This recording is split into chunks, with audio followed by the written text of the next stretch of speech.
All right, so call to order the meeting. Please rise for the pledge. I pledge allegiance To the flag of the United States of America, and to the republic for which it stands, one nation, under God, indivisible, with liberty and justice for all. Continual announcements. Community Day will take place on September 14th. It is this Saturday. And I think it's from 4 to 8. 4 to 8 here. Preliminary weather is good, so good thing. Any other announcements from anyone else? Yeah, the Heritage and There's, Cultural Center will have the gala on November 9th at the Chadwick. Information will be posted on the website. Okay, perfect. Sorry, Thank you very much. I'll let you do that. That's fine. Continuing on, this is the time for public comment on agenda items only. There's any comment on an agenda item, please come forward, state your name and address and make your comment. There being done, we'll move into the previous minutes were submitted to every member of council. We'll need a motion. So moved. We have a motion by Mr. Wall. Is there a second? Second. Second by Mr. Giorgetti. Any discussion on this? Any changes? Everything look good? Everyone in favor, please indicate by saying aye. Aye. Opposed? Motion carries. Reports of committees. This time I'll turn over the meeting to our Public Safety Committee Chair, Mr. Wall. Staff reports. Chief, do you have your reports? Good evening, everybody. Short one, unless y'all have any questions. Training as usual highlights most of my report. A couple things of note, as you all know, National Night Out was canceled out, but we will have folks out here for Community Day trying to fundraise for the K-9 program, selling some clothing items and such, and we will expect Attorney Corbel there to pick up some of those items, right? Being 10.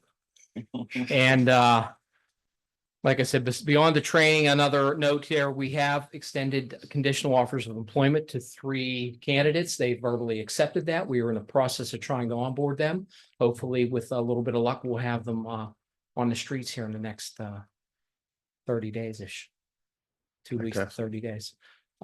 Any questions for me about the report or anything else, folks? Chief, I just wanted to wish you well in your upcoming training at the FBI Academy. Thank you, sir. You go forth with our best wishes and with our blessing. Learn a lot. I truly appreciate it. I couldn't do it without the support of council. Anything else? Thank you. Thank you. Fire Marshal's report, Jeff.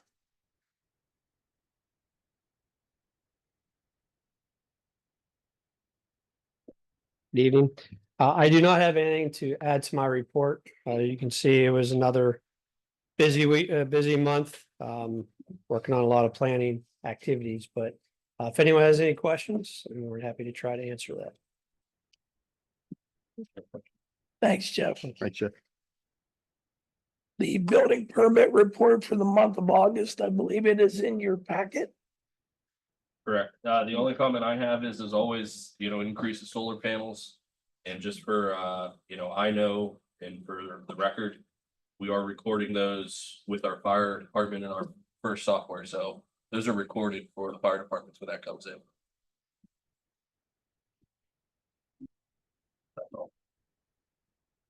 Liaison reports, the personnel board, meeting minutes are in your packet. If you have any questions, please let me know. Volunteer fireman steering committee, Mr. Hart. There was not a meeting since the last meeting. Since our last meeting. Okay. Thank you. The McCandless Franklin Park Ambulance Authority. As the alternate liaison, I do want to make note that they were recognized for gold standard by the American Heart Association, which is a great accreditation accolade for them. So that was good to hear. They're in the middle of budget. Pretty sure it's going to come to us soon, so we look forward to that. That's all I have. Is there any public comment on public safety? Paul Heckman, 10529 Abbey Lane. Since the subject was brought up about registering solar panels, is there any thought to the consequences of charging lithium batteries in cars and garages, and who installs charging equipment? Because there's been some controversy about some of that. I don't want to speak off record, but I'm sure those questions could be directed towards our building inspecting and code enforcement. I believe we have in place safeguards for that. Okay, but my HOA is working on our governing documents now, and that was something that when they were written in 2004, no one had the slightest inkling of a number of things that would be going on today. And we're trying to address those things. And one of our goals, so we don't hem ourselves in too severely, is to be able to say the town has that under control.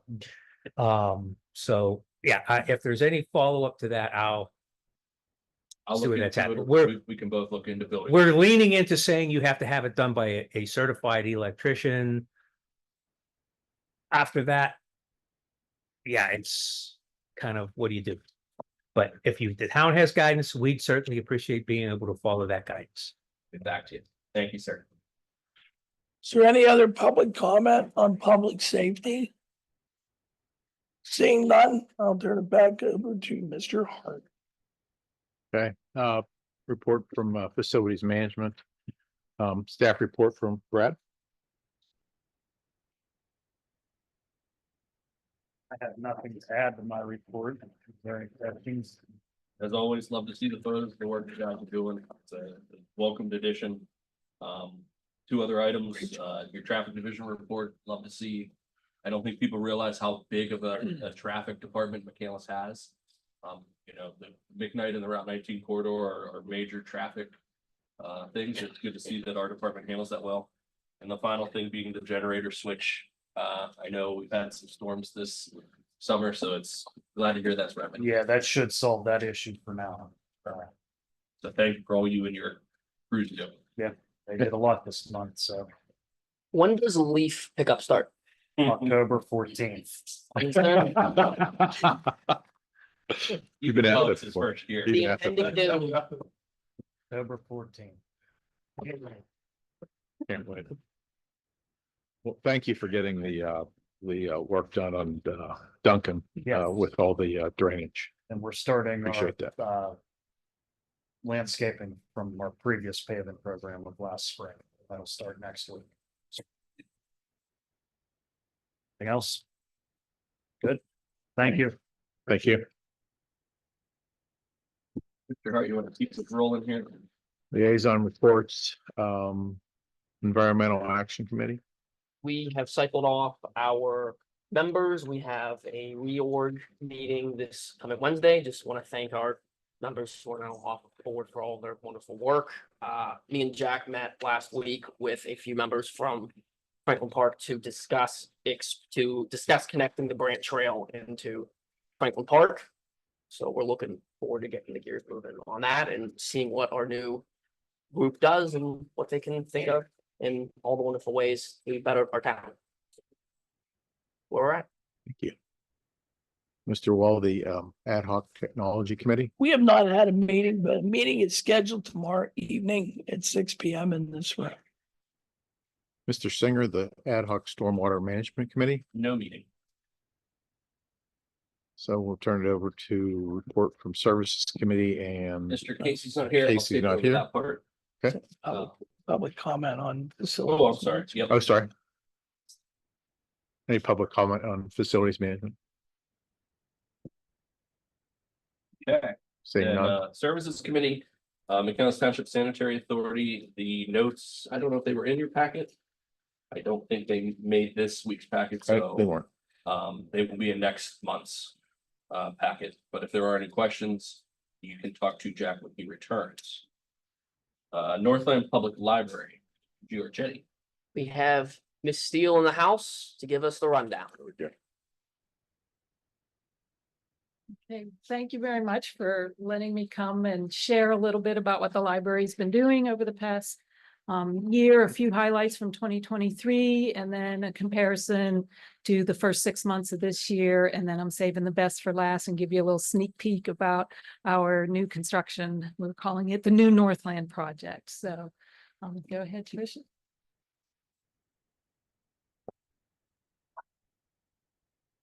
Okay, so first of all, I just wanted to share that, yes, people are still coming to the library. I don't care what you hear out there about computers. People are still coming. This graph shows you in the orange, that shows you our door count, and you can see from 2019, that's before the pandemic, and then things obviously dropped, but we've been steadily increasing each year since then. As of July 31st of this year, our year-to-date door count is 9,843 more than the same period last year. So again, this year, we're still trending up for attendance. And then the other line on that graph represents our Wi-Fi usage. And as of July 31st, that number is over 14,000 more than the same period last year. So again, that number is increasing, and that has actually exceeded our pre-pandemic numbers for the Wi-Fi use. And that is both in the building and in our parking lot. And in a couple of weeks, we are upgrading our wireless access points throughout the building. That's done on about a 5-year refresh. All the libraries in Allegheny County. We're adding a couple more, shifting placement of a couple just to get, better coverage throughout the whole property, and in anticipation of some new spaces that will be added coming up soon. And we added more than 480 more new library cards in the first half of this year as compared to the first half of last year. These are just some pictures. We have a little program where kids, when they get their first library card, they get to have their picture taken with a giant library card, and they can post it on social media and share that. And I also wanted to share too, we've got one in the middle. Even the big kids getting their first library cards are excited about that too. And so that represents a big increase in new cards over last year. Some of that we can attribute to the RAD Staycation program, which encouraged people to get their library cards, but it brought all those people in the building. And go ahead and I'll show how that falls out across our 5 municipalities. So you can see the McCandless numbers there. We've got in the dark blue, that's 2024. January through June, and you can see how many more over last year's same period. McCandless, that's about a 21% increase in new library cards. And then this, you probably have already seen this number. It's a big deal to us. So you saw it in our annual report, but last year we hit over 1 million physical items checked out at Northland. And this graph represents all of the other libraries in Allegheny County. So you can see the second line after Northland is the main branch of the Carnegie Library in Pittsburgh. And you can see we checked out significantly more items from our one location than they did from their main branch. And that was for 2023. So this shows you the first half of 2024, and we're already over 515,000. So we're seriously increasing our numbers over last year again at the beginning of this year. So we look again to top that 1 million. We hope with construction starting, we're expecting a little bit of a reduction maybe in the latter half of the year, but the first half of the year, we're on track to just blow that 1 million out of the water again. And then this graph breaks it down by our municipalities again over the years. So you can see the bars are showing for each municipality stacked what their physical checkouts were. McCandless physical items in 2022 was about 286,000, and 2023 we're 290,000, and it's up again this year so far year to date. And then the lines on here show our electronic overdrive. So that's the ebooks, e-audiobooks. And again, those numbers are continuing to climb. We saw a big increase in those for during the pandemic, but they're actually still climbing at a pretty steep rate. And we'll talk about that a little bit more later. Next one. Okay. So this again shows our general circulation across all of our municipalities. And you can see for McCandless, that's about an 8.1% increase. for the same time, January through June this year over last year. So again, all of those numbers are continuing to increase. So they didn't just come in to get those library cards for the RAD staycation. They're actually using the library and checking out materials as well. And they're attending our programs. So these are pictures from a couple of our programs. The one on the left is our Tail Wagging Tutor program. It really helps children with their literacy when they can read out loud to these wonderful therapy dogs that come into the library all of the time. We just had one of our original dogs retired, Nittany, and we threw a retirement party for Nittany. We had a ton of people for that, and we've got a picture that we're going to hang up in the library as well, but we had a cake and everything. The kids loved it. And on the right is our Tea and Stitches program. So it's sort of like a quilting bee, but it's for crocheting, knitting, any kind of needlework. And we had so much interest, we had to start a second session. So we do an evening session with decaffeinated herbal teas so that everyone can sleep at night. You can see our numbers for programs. You can see we're still far below where we were before the pandemic. Those numbers continue to increase each year. We're not really sure if we're ever going to get back to where we were before the pandemic on the programming. We stayed strong in 2020 because we immediately pivoted and we did virtual story times during the pandemic every day for the first 3 months of the pandemic. And then kids started to get burned out on that. So we don't do hardly any virtual programs for children anymore because we're just not getting the attendance anymore. We do a mixture for the adults, but we're still increasing those numbers. And this year, we're also seeing an increase as well. So from January through June, we offered 459 programs, and they were attended by 11,525 patrons. To put that in perspective, in all of 2023, we had 16,846 attend our program. So again, this year, way up over last year. I'd be quick. Okay. Computer use, again, there was a small increase 2022 over 2023. But if you click to the next one, that computer use in-house is up 54% this year over the same time last year. So more minutes, more sessions, and we actually reduced the number of computers that we have as some of our cost-cutting measures, but they're in strong use, the ones that we have. And then our circulation staff, you can see these gray bins, they'll hold about 20 items in them. And these bins are what we use to transport all the materials between the libraries and the county. So January through June of this year, we processed over 118,000 items. That's about 650 items every day.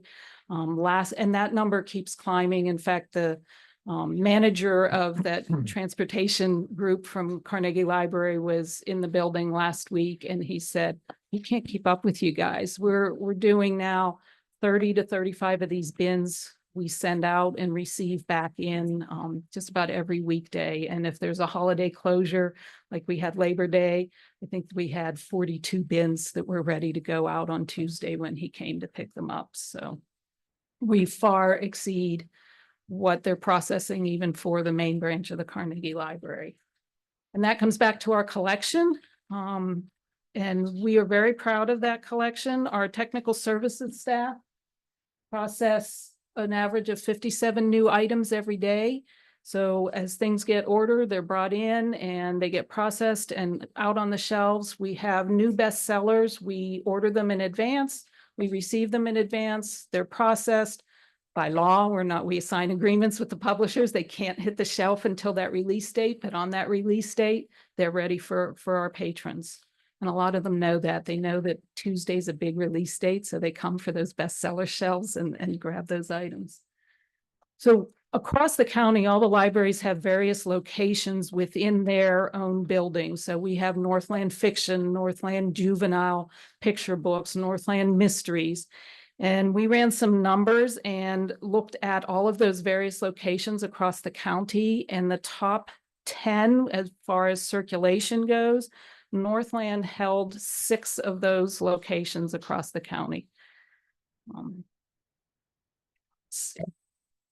And then this one, I'm going to go quickly through these. These are some visual representations of our collection. So in 2023, our adult DVDs, 92% of them, so just to give you the visual, all except that little section in the red, were borrowed at least once in 2023. So that's a pretty high rate for that collection. You go, the next one, the CDs, 88%. So even with Spotify and all the streaming services for music, our music CDs are still going out, and they do go out across the county as well. Our collection is pretty well known across the county.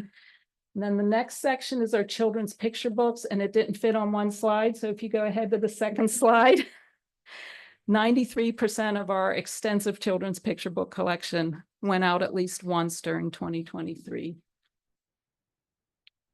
And then these are just a few other statistics. I'm not going to go through all of them. Trish, you're welcome to share the presentation afterwards, but same kind of thing. We're very proud of that collection. It shows that our librarians are tuned into what everybody is looking for. I mean, there are no duds sitting on those shelves. Everything is going out.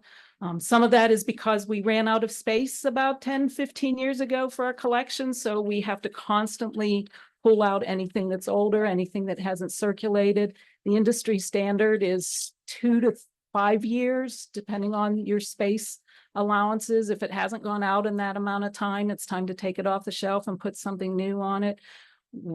Unfortunately, we're weeding things, especially like in our audiobook collection that maybe went out 3 times in the last year, just because we don't have enough space. But that means everything that's on that shelf is constantly going out and constantly in demand.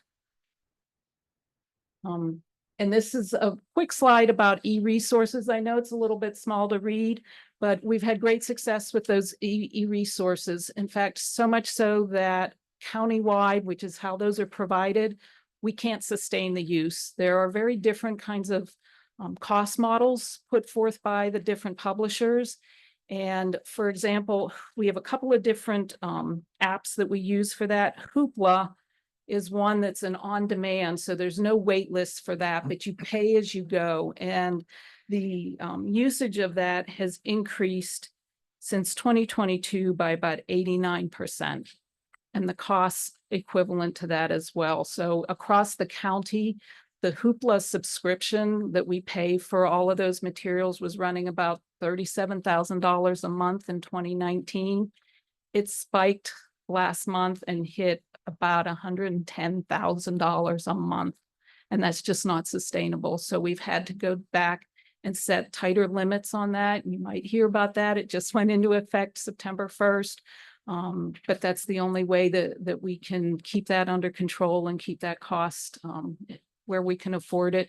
We did compare that to other library systems across the country, and ours was more generous than most of the others. So now we're a little bit more in line with that. We're looking at some other things. In Hoopla, we also reduced the number of holds that people can place at any one time because there were such long wait times on that platform.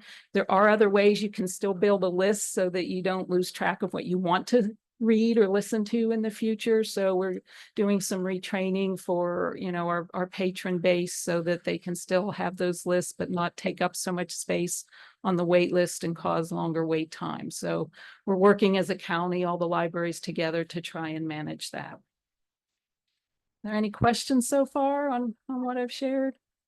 Okay. One last slide. This just shows on the electronic materials. You'll see at the top, the blue represents the average library cost for a book, a print book, versus what people would pay retail for it. And so we get some discounts from the publishers and wholesalers. But when you look at the electronic items, it's the opposite. What costs somebody maybe $14, $15, $20 costs the library $60. And that's not a permanent purchase for us under these funding models with the publishers. We'll get maybe, depends on the model, there are different models, but one of them we get 26 checkouts and then we have to repurchase the book for another $60. We work together with a lot of national organizations to try and bring that under better control for libraries. We fought an embargo a few years ago. Some of you that may remember that I shared about that with Macmillan Company, but it's very tough going up against those big publishers. But that's why we had to kind of step up and reduce some of those numbers. So now we're going to move on to the fun part, the new Northland. So as you've been hearing for many years, we've been working on plans for a new addition and a new entrance for the library. Our main goals were accessibility, a welcoming entrance, and I'm going to zoom in on some of these photos here in a little bit, but we were able to raise a lot of grant money for this, and we're excited to finally be moving forward. Our groundbreaking is September 26th. I know a couple of you have already RSVP'd to join us with that, so we appreciate that. Construction, the mobilization and preparation on site will begin September 30th. We are planning to close to the public on that day because we have to relocate our circulation and customer service desks to one of the meeting rooms because they'll be working extensively in that area. So we'll close for that first day, and then we'll be ready to go under interesting conditions for a library. It won't be quiet, but it will be fun. The next slide, again, it's a little small, but you can share this out with everybody. It just shows our budget. We have about $1.8 million that we brought in external grant money. Our foundation has pledged $250,000 towards this project, and they are also launching a couple of fundraising campaigns. One is for some pavers. You'll see a picture of that here in a minute, and also some naming rights that are available. The rest is going to come out of our capital account, which we've been saving for this. We have the one-time RAD grant to libraries that we received last year, I think it was, the ERTC funds that we received. So we're a little bit concerned because it came in higher than what we expected. So it's taking our capital balance down to about 700,000, and we've got a few more projects, waiting in the wings after we finish this one. So we're still looking for some additional funds. You'll see on here that the cafe fit out and the upstairs ADA restroom, they're on the list here, but they have not been formally approved by our board because we're looking for some additional funds before they commit to doing that. We've got a line on a couple of things. We've got a grant request in with the North Boroughs Rotary for the adjustable changing table for that restroom. So that sounds like that's a fairly sure thing to help cover that. We're looking at a few other things. So hopefully the next time we talk, I will have some better news about that and that those two pieces are moving forward. Next one shows you the paver. So this program is already available. You can order one of these beautiful permeable pavers that we will be using on our patio and the sidewalk in front of our new entrance. The sale will run later through the year, but if you buy that paver now during September, it counts as Love Your Library money for our matching funds that we can get. So if you're thinking of doing that, I would encourage you to do it in September. How much are they? $250. And you get 3 lines of 14 characters. The company that we're working with for it, they have the whole online order form. So you will be able to see, you will type in what will be on your paver, and you can see what it will look like on that hexagonal paver. And that's on the website. Yes, yes, under the foundation. You can put Joe on one paver and Wall on the other. You could put your letter. Jay on one, Wall on the other. You can add your middle name too. Thanks.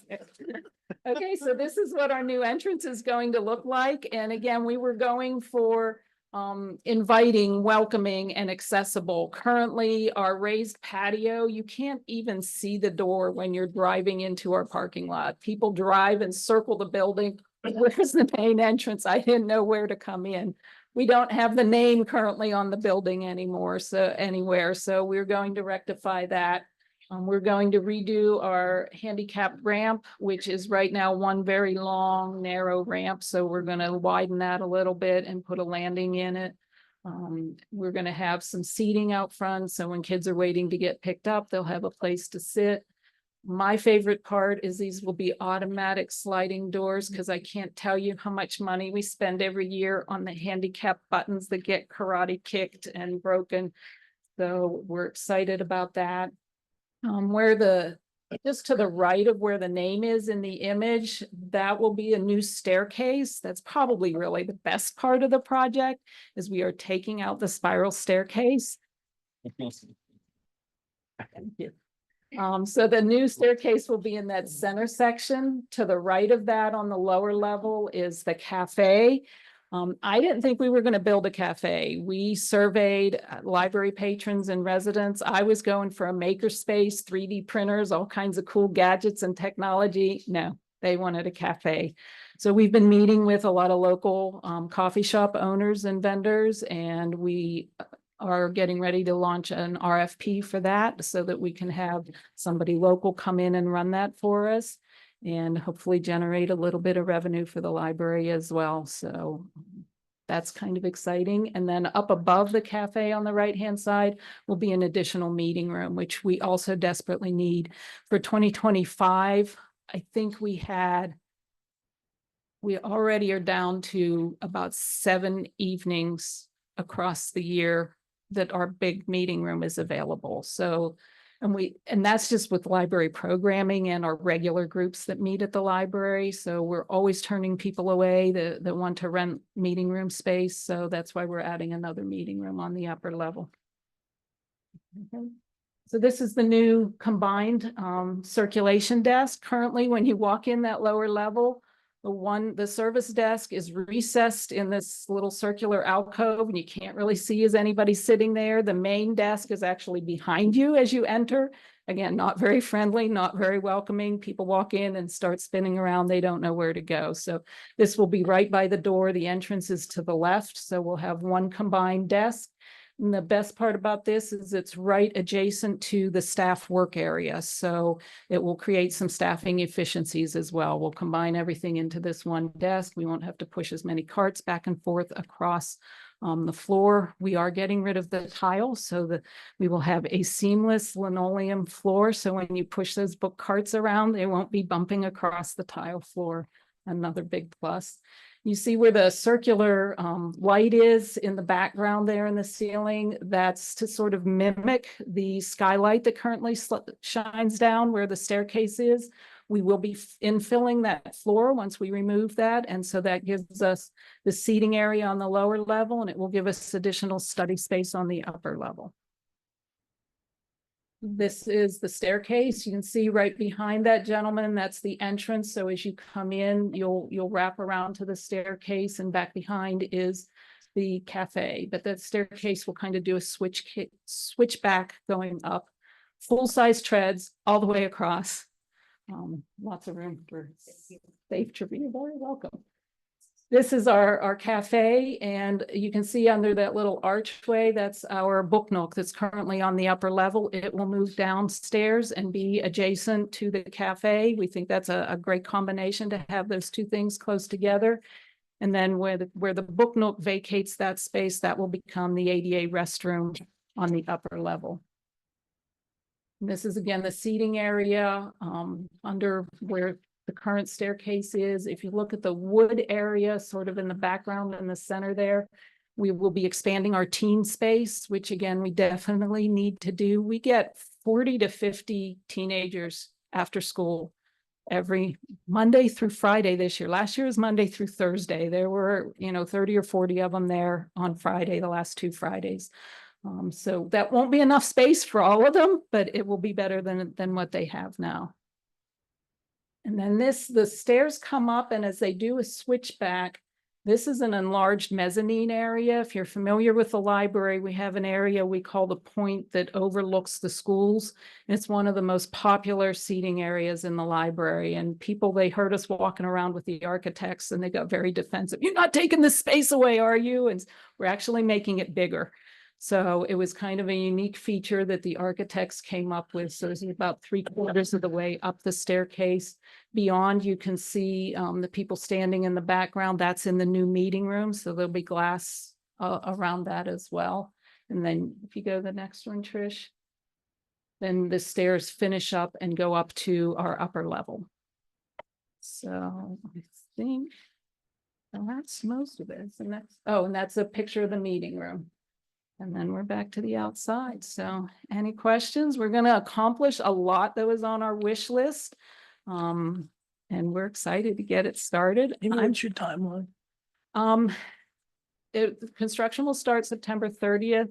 They have 240 days before the penalties start kicking in. Unfortunately, that puts us after next year's gala, but the bulk of the work will be done by then. It's just some of the finishes and that kind of thing that won't be done. So we're still hoping to have the gala at the library next year. Maybe that'll be the last minute push to get you over the edge. Maybe, we will see. We will see. But we're saying, you know, to play it safe, we're saying early summer. But any questions? Beautiful. Thank you. Thank It's you. going to be noisy. I'm telling the staff and the patrons, flexibility, patience, and my new one that I added this week is pivot. So it's going to be fun. Thank you very much. Thank you very much, Amy. Thank you. At this time, are there any public comment on?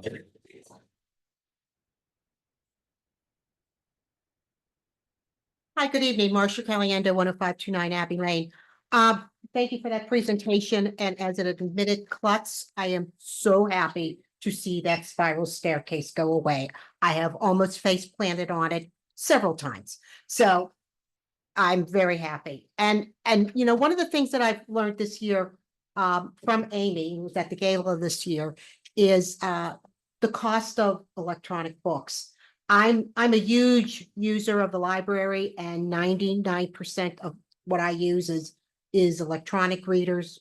I can download it in my pajamas on my Kindle and read it from there. And the book that she used as the example, The Women, was a book that I could finish last week that I waited nearly 3 months for to get. But it's a bestseller. You know, it's a great novel about the female nurses in Vietnam. I highly recommend it. But I was really surprised at the cost of all of that. And I don't think people truly understand how much it does cost for those electronic books. So I'm glad that she highlighted that in her presentation. But I can't wait until this is all done. And I'm speaking to the choir when I say we all know the gem that we have with our library. And well, I'm grateful for one. So thank you. You know what, Marcia? I learned something tonight too. I didn't realize that the books were that expensive. That's quite an eye opener. Thank you for your comment. Are there any others on services? Okay, then we'll turn it over to the reports of administration and finance, staff reports. That's Great House. Good evening. We're a little early this month. I appreciate your patience. The check listing is for $1,757,750.43. I'm happy to take any questions right now. Can we have a motion to approve that? Can somebody read that as they make that? I make a motion to approve check listing number 8 dated August 1st, 2024 to August 31st, 2024.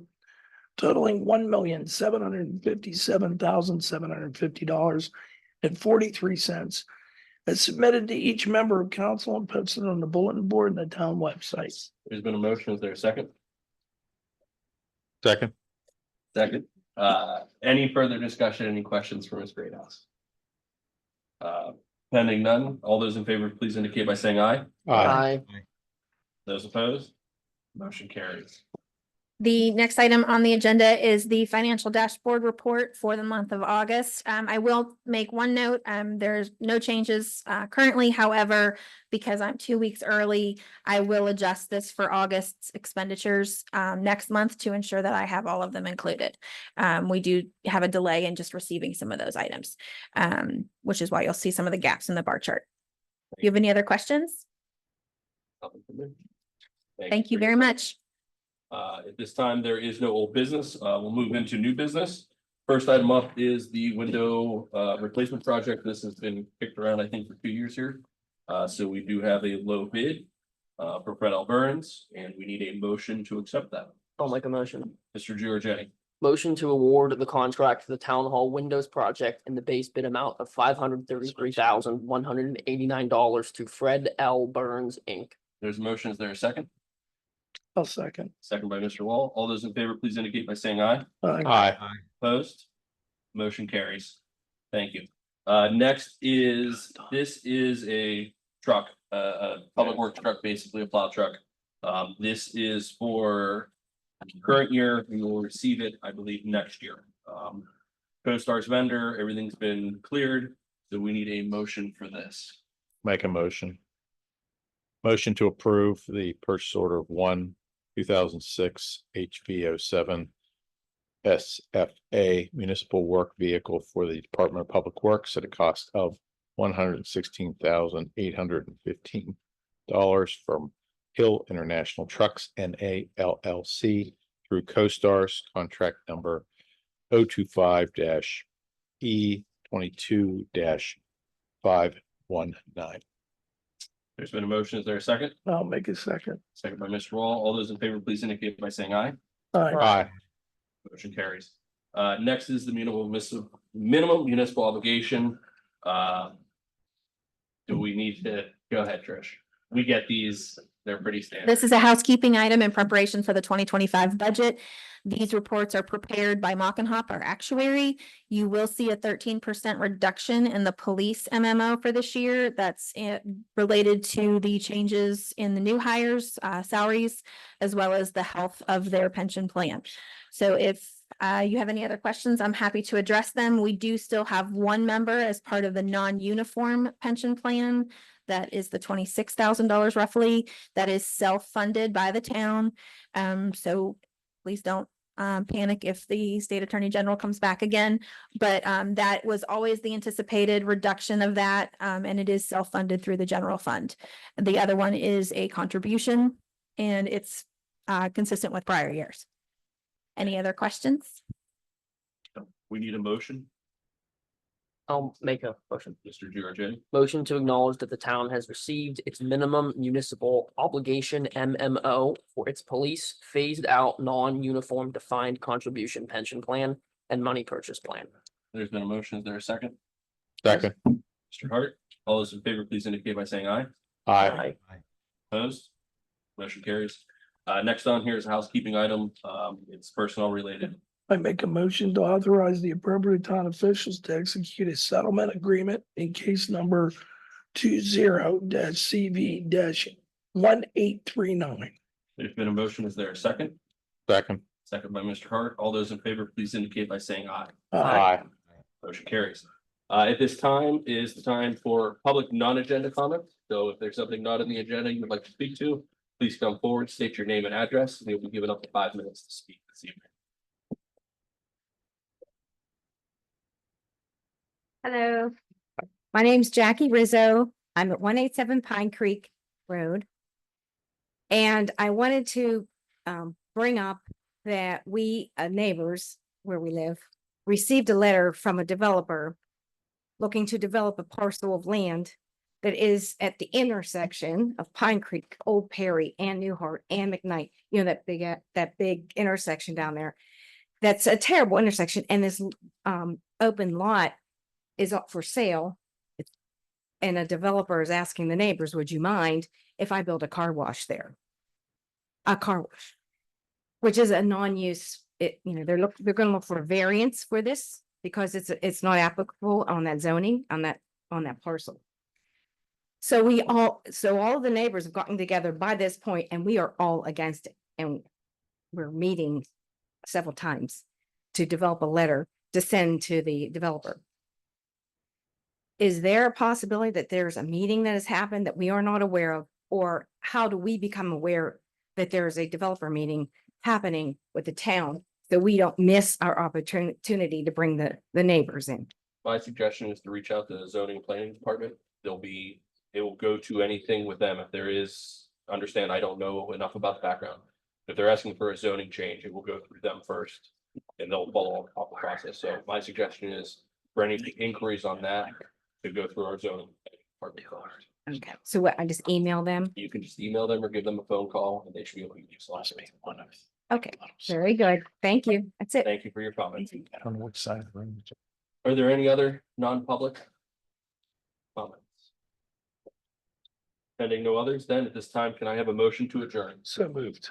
Is there a second? Second. All those in favor, please indicate by saying aye. Aye. Motion carries. Thank you, everybody, for your time.